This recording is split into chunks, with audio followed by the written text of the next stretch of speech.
그 22절 본문에 보면은 한 나라를 이루어서, 그 본문 말씀을 오늘 강론 제목으로 정했습니다. 아마 여러분 생각에는 원로 목사는 강단에 서면 대한민국 아니면 북한 동포 그 말 빼놓으면 할 말이 없을 텐데요. 뻔한 일이죠. 그렇습니다. 오늘도 대한민국과 북한 동포에 대한 말씀 내용이 한 80%는 됩니다. 아니죠. 80%는 성경 말씀이고 나머지 20%는 대한민국, 북한 동포 얘기가 되겠습니다.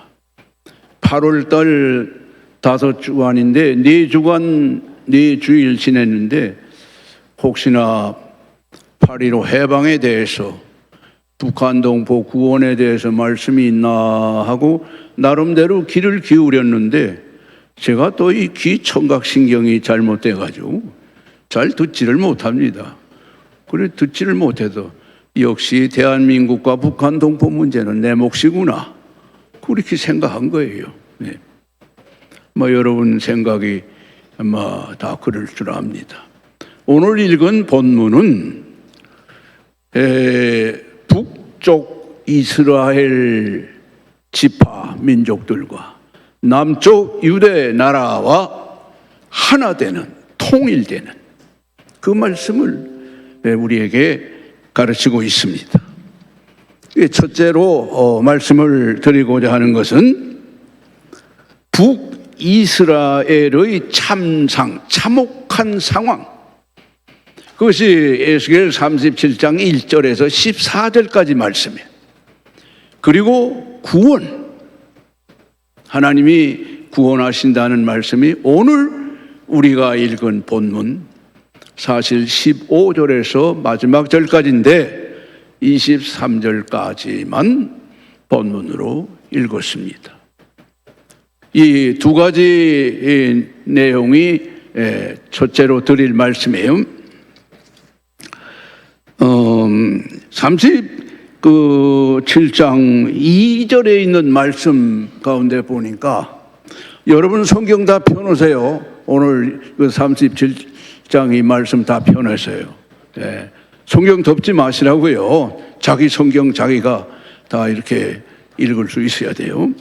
그 2절에 있는 말씀 중에 보니까 뼈가 힘이 많고 아주 말랐다.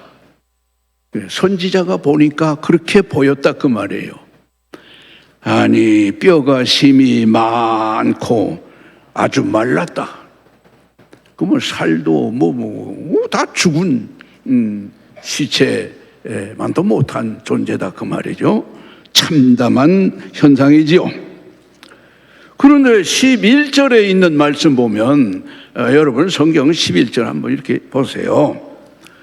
이 뼈들은 이스라엘 온 족속이다. 우리가 성경 읽을 때 이 뼈만 보이는 그 내용을 자주 읽었죠. 근데 도대체 그 뼈들이 누구 뼈냐? 오늘 보니까 분명히 이스라엘 민족을 상징하는 뼈예요. 이스라엘 민족. 참 우리가 깨닫기에는 너무나도 우리들 생각이 미미하고 부족함을 느끼게 돼요. 이 뼈들은 이스라엘 온 족속이라. 참 이스라엘 민족이 그렇게 참담했나? 그 12절에서 14절에 보면 귀한 말씀이 있어요.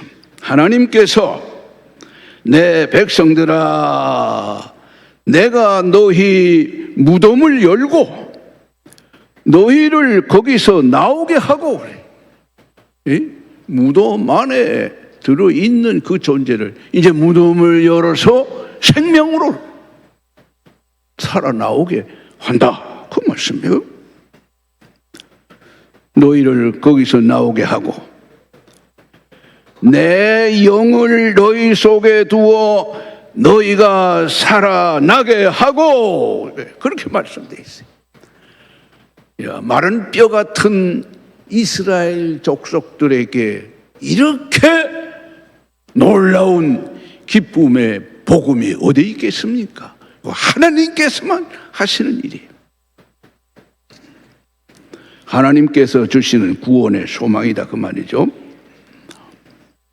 우리가 23절을 한번 같이 크게 읽으면 되겠으나 이미 본문을 읽었으니까 23절 잘 기억하리라고 생각합니다. 거기 23절 내용에 이렇게 되어 있죠. 우상과 가증한 물건과 그 모든 죄악으로 자신들을 더럽히지 말라. 이스라엘 백성이 왜 이런 참혹한 꼴이 됐느냐? 그 이유를 밝혔어. 우상 숭배, 가증한 물건, 합당치 못한 것들, 그 모든 죄악으로 자기 자신들을 더럽혀서 그래서 마른 뼈처럼 그렇게 참담하게 된 거야. 이유를 밝히고 있어. 그 계속된 말씀 보니까 하나님께서 범죄한 모든 처소에서 구원하기 위한 정결하게 깨끗하게 만들어준다. 놀라운 일이에요. 놀라운 일이에요. 죄진 장소가 변하여 정결하게 깨끗하게 된다. 그뿐이 아니라 말미에 가서 주시는 말씀 얼마나 놀라운 말씀인지.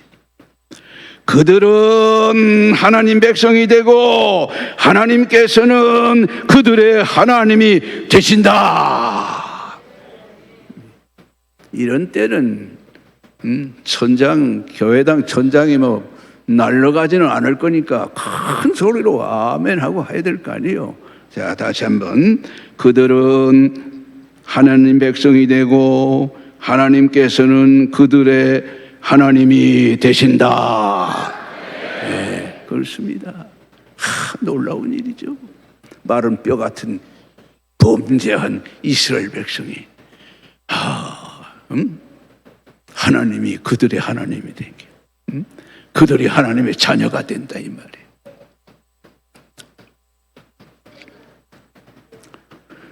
이스라엘 백성들이 그러하였구나. 아니야. 저와 여러분 자신도 한번 잘 생각해 봐야 돼요. 하나님께서 이스라엘과 유다를 통일시킨다는 말씀인데, 본문 말씀인데, 그 17절에 있는 말씀 보니까 막대기들을 서로 합하여 하나가 되게 한다 그랬어요. 마른 막대기 이 두 개를 준비해라. 그걸 붙여봐라. 안 붙어요. 안 돼요. 마른 막대기가 그게 서로 붙습니까? 너는 너고 나는 나고 안 되죠. 그런데 여기 말씀 보니까 막대기가 서로 합하여 하나가 됐다. 하나가 됐다. 그 19절의 말씀 보니까 여러분들 이 성경을 이렇게 좀 잘 보세요. 주 여호와께서 말씀하시기를 이스라엘 지파들의 막대기를 유다의 막대기에 붙여서 한 막대기가 되게 하신다. 내 손에서 하나가 되게 한다. 여호와 하나님 손으로 그렇게 만든다 그 말이에요. 인간적으로 세상적으로 천하 없는 것도 될 수 없는 것을 하나님은 하신다 그 말이에요. 그래 우리 교회는 아멘 대표자를 참 잘 세워놓으셨어. 혼자 너무 크게 아멘 하니까 성도들이만 기가 죽어가지고 아멘 소리를 못하고 같이 아멘 해야 되지. 같이 아멘 해야.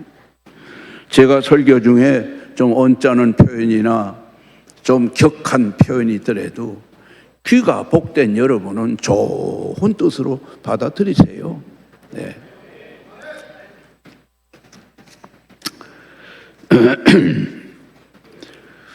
주 여호와께서 말씀하시기를 이스라엘 지파들의 막대기를 유다의 막대기에 붙여서 한 막대기가 되게 하셨다. 내 손에서 하나가 되게 하셨다. 21절에 이스라엘을 잡혀간 모든 나라에서 그 고국 땅으로 돌아가게 하신다. 첫째 말씀드린 것은 이스라엘 민족의 참상과 그들이 구원받는 놀라운 복된 역사를 말씀드렸습니다. 두 번째 말씀.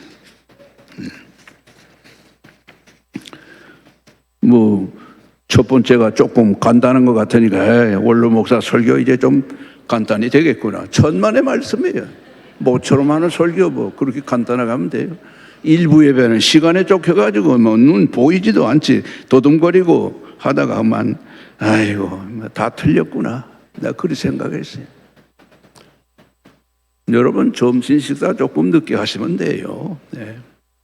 두 번째, 이제 대한민국이 나오네. 우리 찬양대원들 항상 우리 할렐루야 찬양. 서울 명성교회 우리 찬양대 어린도 없지. 제가 이번 깜짝 놀랐네. 이번 9월 6일 날 명성교회 갑니다. 거기 새벽기도 운동 거기 가는데 꼭 좀 참석하라고 해서 가려고 그래. 지난 18일 때도 그런 행사가 있었는데 각 교단별로 정경총회장단 한 50명 각 기관 대표들이 모였어요. 내가 가니까 내도 명찰 달아주고 되고 안내를 해요. 되게 앞자리로 가더라고. 그 가서 이름 있는데 앉아서 순서를 보니까 일부 예배에 축도 순서를 알려놨어요. 가만히 보니까 김삼환 목사가 또 내 옆에 앉아. 내가 김삼환 목사 옆에 앉은 거지 그분이 내 옆에 앉은 건 아니지. 얘기 좀 이렇게 좀 나눴어요. 기도 운동하자 그 말이더라고요. 새벽 기도회 운동하자 그래요. 결론에 가서 할 말을 미리 다 해버리니까 설교는 짧게 되겠네.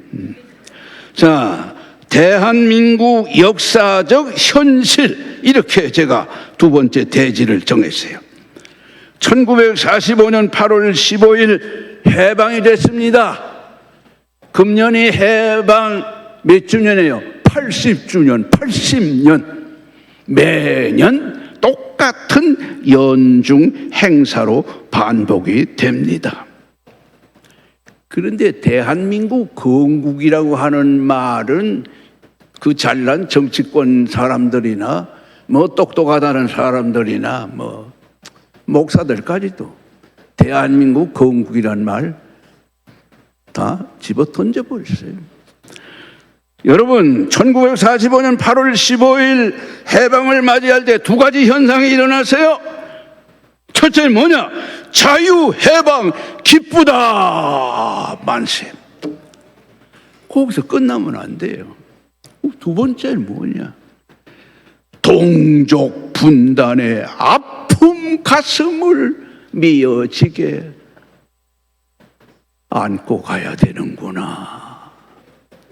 일제시대 때 예배 생활에 탄압도 있고 자유도 구속하고 여러 가지 어려움이 많았지만 그래도 한민족 남북이 하나 되어 한 동포들이 같이 살았는데 해방이라는 기쁨과 더불어 그 뒤에 숨어서 슬그머니 들어오는 것이 분단. 동포가 갈라졌어. 참담한 현상. 만날 8.15 해방 만세나 부르고 야단 법석 들고 똑같은 소리만 하지만 분단된 이 조국의 상처를 어찌할꼬. 저는 애국자가 아닙니다. 근데 가끔가다 제 혼자 있을 때 눈물이 펑펑 쏟아지는 조그마한 경험을 합니다. 제가 며칠 전에도 대한민국 왜 분단이 왜 됐어? 왜 우리는 먹을 양식이 풍족해 잘 먹는데 왜 북쪽에 있는 우리 동족은 굶어서 죽어야 되나?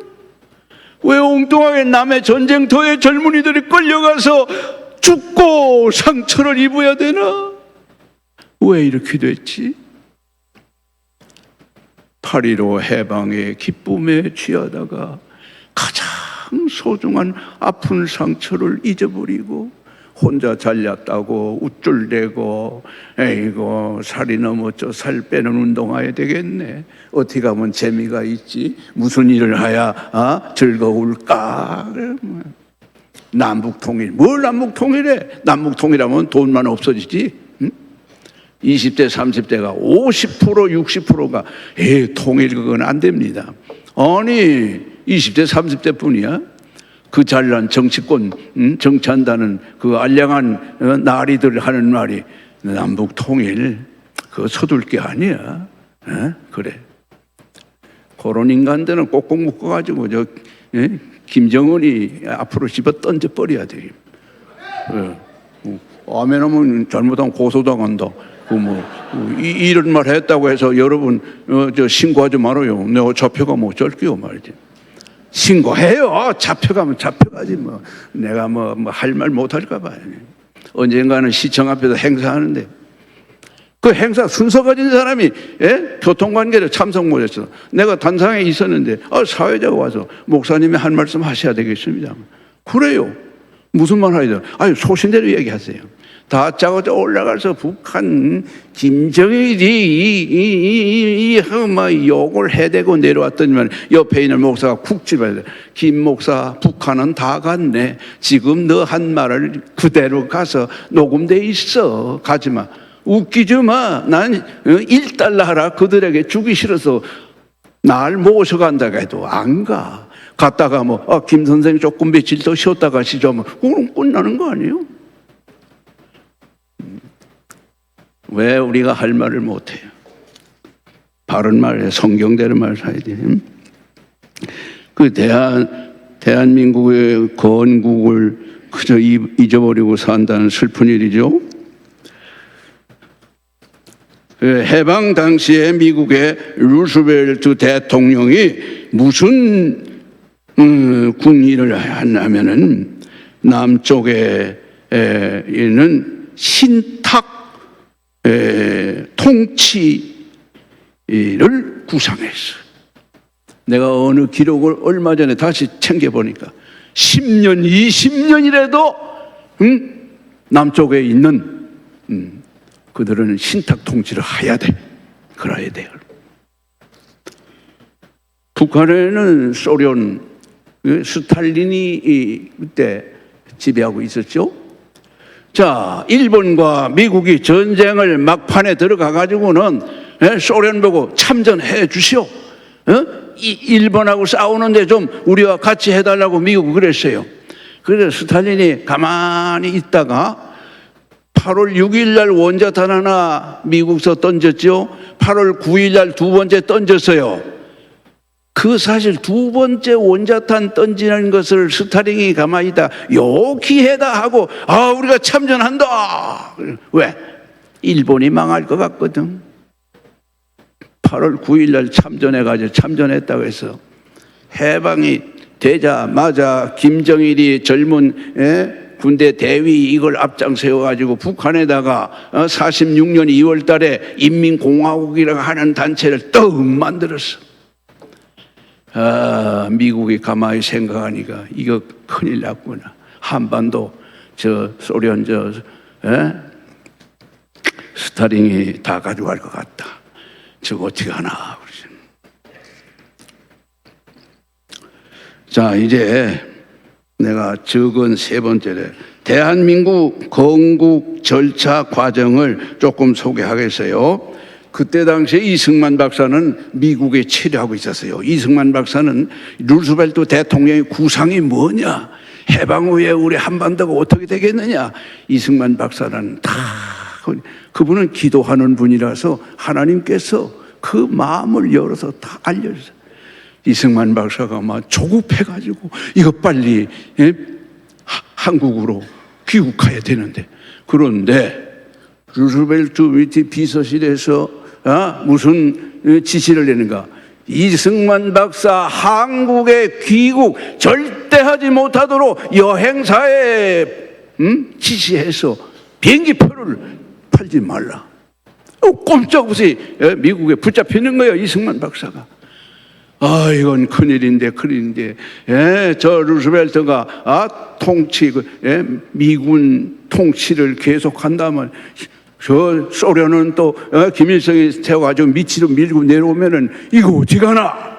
이승만 대통령이 속이 막 타는 게, 그분은 믿음을 가진 분이라서 하나님께 눈물겹게 기도하면 버뜩 생각이, 동경의 극동사령관을 메가더 장군에게 전화할 수밖에 없다. 국제전화해서, 메가더 장군, 내가 지금 우리 국내로 들어가 귀국해야 되는데 지금 미 정부가 나를 꼼짝도 못하게 여기다가 불모로 가둬놓고 있다. 이거 어떻게 해야 되겠느냐.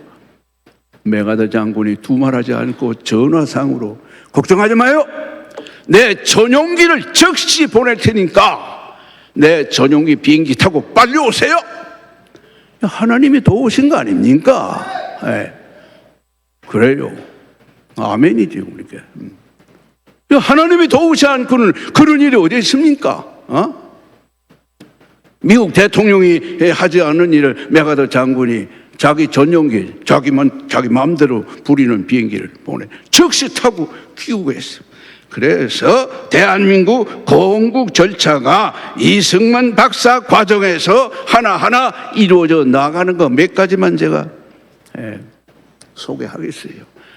그 여러분 생각에 원로 목사님, 그가 우리 공부할 때 다 했고, 다 뭐 신문, TV 보고 다 알고 있어요. 다른 성경 말씀이나 하시오. 모처럼 설교하면서 뭐 엉뚱한 소리만 자꾸 하고. 내가 처음에 뭐라고 말했어요? 너 대한민국하고 북한 얘기 안 하면 할 말이 없다고 말이죠. 1947년 미국 정부가 한반도 문제는 UN 국제연합에다가 이관을 시켰어. 미국이 직접 관여할 것이 아니다. 놀라운 일이죠. 그 다음에 1948년 2월 달 UN 총회에서는 가능한 한 지역, 그게 남쪽이냐 북쪽이든 선거로서 독립정부 수립하는 것을 가결했어요. 자유투표해서 독립할 수 있다. 놀라운 일 아니에요? 그래서 1948년 5월 우리나라에 총선거를 했어요. 이 총선거 반대하려고 제주도에서 북한 지지하는 사람들이 폭동을 일으켜가지고 얼마나 이렇게 하고 말도 못했죠. 총선거를 해서요. 국회를 구성해서요. 7월 17일 헌법 제정에도 공포를 하고 8월 15일 대한민국 건국 정부를 수립했어요. 1948년 12월 제3차 UN 총회에서 한반도의 두 체제, 남쪽에 자유투표로서 대한민국 건국한 것, 북한에 김일성이 해가지고 인민공화국이라는 그 체제, 둘 체제 중에서 대한민국이 유일한 합법정부 독립국가다 하고 UN 총회에다 승인했어. 이게 진짜 대한민국이에요. 이게 진짜예요. 정치권 어떤 사람이 이제부터 진짜 대한민국 만든다고요? 그럼 저는 지금까지 뭐 가짜 대한민국에 살았나? 이 말 하다가 고소하지 마시오. 나 또 잡혀가요. 놀라운 일이죠. 이게 하나님의 은혜의 역사 아니고는 이런 결과가 나옵니까? 이승만 박사가 그분이 얼마나 쏘깃했겠어요. 거기 기도 많이 하는 분이에요. 그 영부인도 아주 믿음이 좋은 분이에요. 필요 없는 말 같지만요. 그분은 그때 당시에 경무대에 있을 때 자기 머리 손질하려고 미장원에 간 역사가 없답니다. 미장원에 일하시는 분을 그리 불러들여가 내 머리 손질하려, 전혀 그런 게 없대요. 자기 머리 자기가 감고 자기가 빗질하고 자기가 하고. 언젠가도 얘기했지만은 삼성에서 한여름에 더우니까 나는 그 경무대가 매우 좋은 곳이 나왔지만 실질적으로 그 책을 읽어보니까요, 아주 그 경무대 그 대통령 관저가 형편없이 낡아진, 옛날 일본 사람이 쓰던 다다미빵. 그래서 대통령이 비만 안 새게 수리하고 다른 건 손대지 말라 엄명을 내려서 그래요. 그러니까 날이 덥고 하니까 뭐야 그저 더울 때 찬바람 나오게 하는 게 그게 뭐지? 나 그것도 잊어버렸어요 지금. 그걸 조그마한 거 하나 선물했어요, 경무대. 그러니까 그 영부인이 대통령께 여쭈기를, 우리가 이걸 사용하기가 좀 부담이 됩니다. 왜 그래요? 첫째는 전기세가 많이 나갑니다. 우리는 지금 전기가 얼마나 귀합니까? 우리 서민들, 국민들께서는 이 한더위에 부채 하나 가지고 겨우 땀방울 식히고 있는데 대통령 가정에서 에어컨 써가지고 시원하게 안 됩니다. 그러니까 대통령 그 말씀 들으니까 타당하네요. 비서 불러가 당장 삼성으로 돌려보내줬어요. 그 삼성이 미안하니까 며칠 후에 조그마한 실내 선풍기를 하나 선물했어요. 그 선풍기가 아닌데 뭐 다른 말 하지 말고 그 선풍기를 그 영부인은 25년 동안을 썼답니다. 그 선풍기 하나를. 이건 뭐냐면 아주 더울 때 조금 피우다가 전기세 들어간다고 그냥 묶어가지고 깨끗하게. 그 일화요, 책을 읽어보면요 눈물 없이 못 읽어요. 그런데 뭐 대통령 부인 되면 그 명예만 먹고 살아도 밥 안 먹어도 저절로 배가 부르고 저절로 인격이 올라가고 이리 하는데 무슨 그래요. 그 영부인은 한국 출신은 아니었으나 그렇게 청렴결백하고 한 번은 대통령이 그 여비서에게 봐라, 이 내복을 이렇게 막 줌 꼬매가지고 이걸 날 입으라고 갖다 준다. 이걸 입어야 되네. 안 입어야 되게. 여비서가 웃으면서 아이고 입으셔야죠. 그래. 네? 아주 청렴결백한 분이에요. 한 번은 이 대통령 그 소시적에 같이 고향에서 자라난 친구가 경무대 찾아왔어. 이 대통령에게 알다시피 나는 몸이 이렇게 약하고 해서 강원도 도지사 자리 하나 마련해 주소. 내가 강원도 산골에 가서 그만 산삼이나 캐먹고 건강관리나 잘해야 되겠어요. 그러니까 이승만 대통령이 그 친구를 향해서 하는 말이, 여보게, 자네는 술을 끊어야 건강하지 웬 놈의 술독 안에 들어앉아 있는 것처럼 퍼마시니 건강이 되나? 그 도지사는 안 되겠네. 술 때문에 안 되겠네. 그렇게 인삼이 먹고 싶은가? 내가 하나 방법 주지. 그러니까 자기 영부인 옆에 있으니까 언젠가 어느 분이 날 다려 먹으라고 산삼이라고 이렇게 가져온 거 있는데 그게 지금 있어요. 있습니다. 그대로 갖다 가져왔어요. 그 친구에게 나는 건강하니까 안 먹어도 되니까 이거나 가져 삶아 먹고 건강해라. 술 끊고. 도지사는 꿈도 꾸지 마. 여러분, 대통령 자시라고 귀한 산삼을 가져왔는데 그 친구 준다고 가져라고 하면 그 영부인이 예 알았습니다 할 사람 어디 있어요? 눈치코치 다 하면서 그거 없는데요? 어디다 줬는지 모르겠는데요? 거짓말 10번 100번 해가지고 지가 먹을 거 아니에요? 그런 분들이 나라를 다스려야 되는 거예요. 이제 우리는 남북 분단이에요. 남북 분단. 남북 분단의 위기적 대치 상황이에요.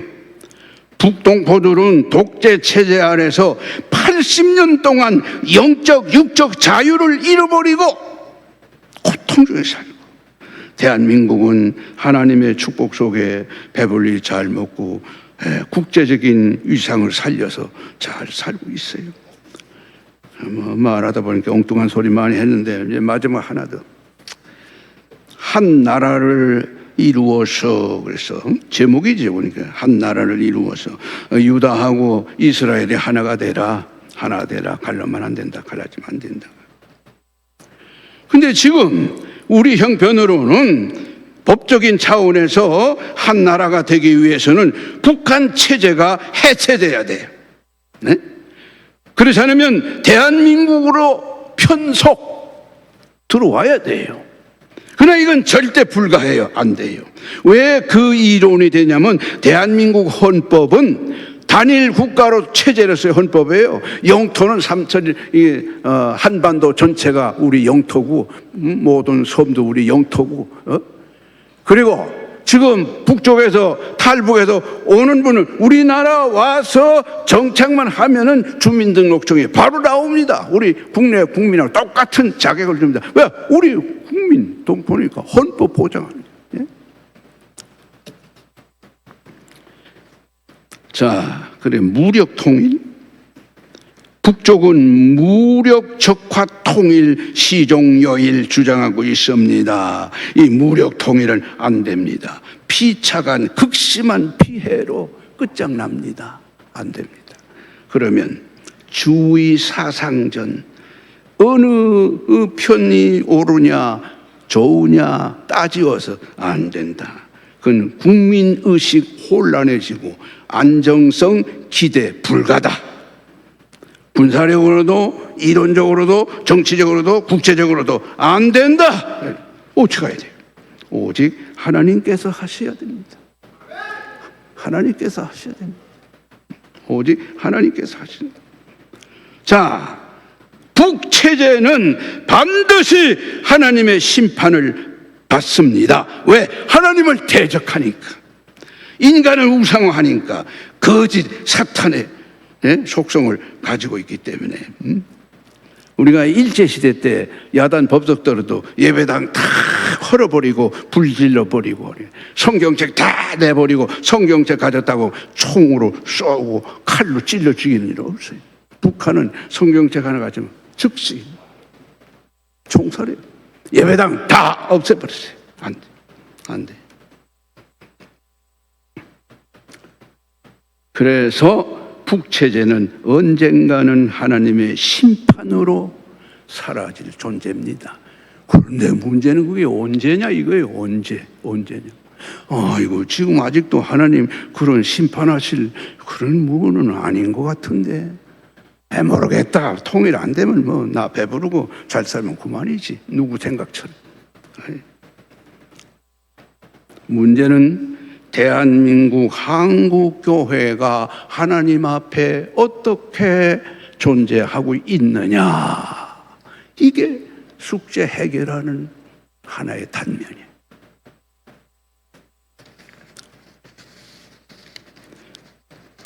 한국교회의 우리 성도들은 사실은 순진합니다. 주일날 교회당에 나와서 예배 드리세요. 11조 하세요. 나 11조 안 해요 하고 버티고 반항하는 교인이 없어요. 자기 형편상 못하면 못하는 거예요. 뭐 주일날, 아이고 주일날이 뭐예요? 나 골프 치러 가기가 바쁜데. 그렇게 노골적으로 달라드는 사람은 없어요. 자기 형편대로 하는 거예요. 다시 말하면 한국교회 일반 성도들은 순수하다고 말해요. 다는 아니겠지만은 그래도 순수합니다. 기도합시다 하면 기도하고, 봉사합시다 하면 봉사하고, 어디 갑시다 하면 가고. 몰라, 다른 교회 내가 잘 안 가봐서 잘 모르지만은 내가 큰 교회 몇 군데는 가봤어요. 연희 전문 무슨 이게 예배당도 크고 교인도 많이 하고, 내가 가서 설교도 하니까 얼마나 뜨겁게 야단 법석을 뜨는지 말씀. 내가 세문안교회도 가서 설교해봤어요. 내가 여의도 순복음교회 조영기 목사님 그거 설교는 못하고 다른 순서는 여러 번 했어요. 그 동생들은 그분 교회 가서도 크더라고요. 그것도 설교도 해보고 뭐 여러 군데. 김홍도 목사하고 그게 한 10만 명 모이는 교회 가서도 설교도 해보고 뭐 이렇게 돼요. 근데 다 찜찜하니 뭐가 그래요. 다시 말하면 우리 진주교회 성도들처럼 이렇게 점잖고 얌전하고 말씀 잘 듣고 그 봐요. 나 같아도 앉았다가 저걸 설교라고 하느냐고 슬금슬금 나갈 텐데 한 사람도 나가도 안 하고 그냥 그대로 듣고 있네. 복된 귀를 가졌어.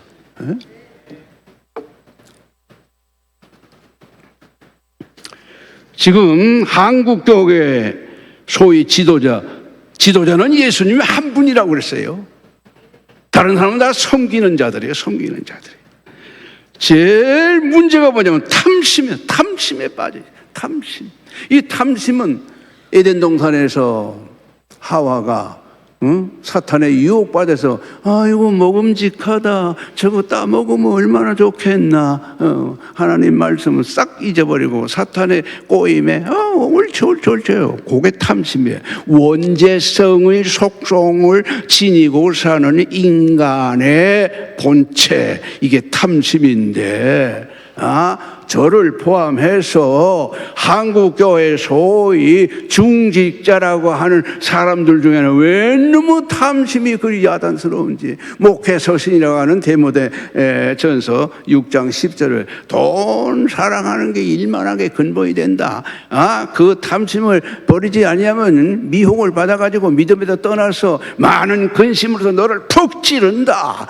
그렇게 해도 그 성경 덮어놔요. 얼마나 돈 때문에 교단의 문제가 많고, 얼마나 돈 때문에 인간관계가 사나워지고, 얼마나 돈 때문에 하나님 영광 가리우고, 얼마나 돈 때문에 세상으로부터 조롱을 당하는. 죄송하고 미안하고 참 제가 할 말이 없습니다. 네. 저도 교단 일을 여러 가지로 많이 관여했지만은 저희를 반대하는 사람이 서울에서 오래적 얘기 한 20, 30년 전 얘기인데 내 귀를 끌고 가서 내 귀때기를 끌고 가서 자기 입에다 대고 하는 말이에요. 김동건 목사 잡아넣으려고 백방으로 조사했더니만 걸리는 게 하나도 없네. 그때 나하고 몇 사람만 살아남았어요. 다 걸려들어. 내가 재단 이사장을 하고 학교 이사장을 이래도요, 호텔 가서 잠잔 일이 없어요. 내가 혼자. 직원이요, 늦은 시간에 호텔 가서 어디서 호텔 가서 예약하면 다 파괴라 말이지. 그리고 3만 원, 그때 3만 원짜리 모텔 가서 자고 그러지.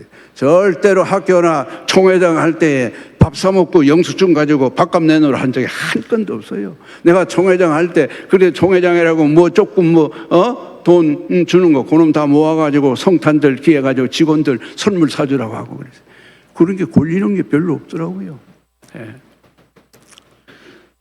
이건 참 부끄러운 얘기입니다만은, 자 이제 결론적으로 할 말이 많이 있는데 성경 한 곳 찾아서 우리 힘있게 같이 읽고 끝내야 되겠습니다.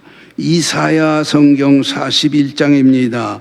페이지로 제 성경은 1016쪽이나 1015쪽 되겠습니다. 1016이나 1015쪽에 이사야 성경 41장 10절에서 13절까지 성경 다 찾으세요. 이건 같이 읽어야 돼요. 같이. 그래도 우리가 부족해도 우리는 의기양양하게 힘이 있습니다. 힘이 있습니다. 왜 우리가 힘을 가지고, 왜 우리가 불끈 주먹을 쥐고 누구든지 상대해봐라 하고 큰 소리 할 수 있는 거 아니에요. 이사야 성경 41장 이제 10절부터 13절까지 제가 이게 눈이 이렇게 잘 안 보입니다만 여러분 큰 소리로 같이 읽으세요. 10절 시작. 두려워하지 말라. 내가 너와 함께 함이라. 놀라지 말라. 나는 네 하나님이라. 내가 너를 굳세게 하리라. 참으로 너를 도와주리라. 참으로 나의 의로운 오른손으로 너를 붙들리라. 보라, 내게 노하던 자들이 숫자하여 당할 것이고 너와 다투는 자들이 아무것도 아닌 것 같이 될 것이며 멸망할 것이라. 내가 찾아도 너와 싸우던 자들을 만나지 못할 것이요 너를 치는 자들은 아무것도 아닌 것 같고 아무것도 되리라.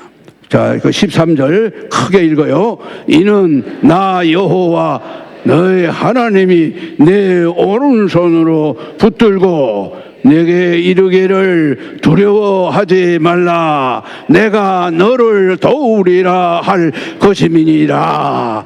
아멘.